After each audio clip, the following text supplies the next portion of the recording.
ay rated SPG. Striktong patnubay at gabay ng magulang ang kailangan. Maaaring may masiselang tema, lengguwahe, karahasan, sexual, horror o droga na hindi angkop.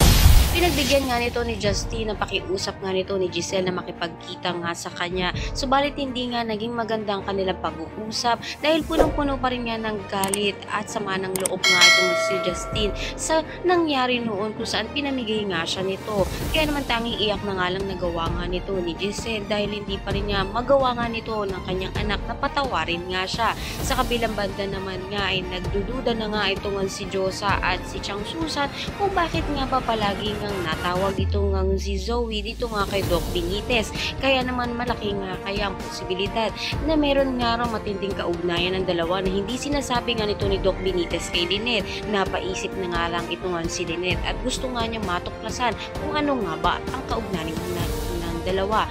Abangan nga natin kung hanggang kailan nga kayang itago nga nito ni Doc Benitez ang kanyang matinding lihim dito nga kay Lynette tungkol nga sa tunay na kaugnayan nga nito sa kanyang anak na si Zoe. At lahat ng yan abangan natin. Maraming salamat.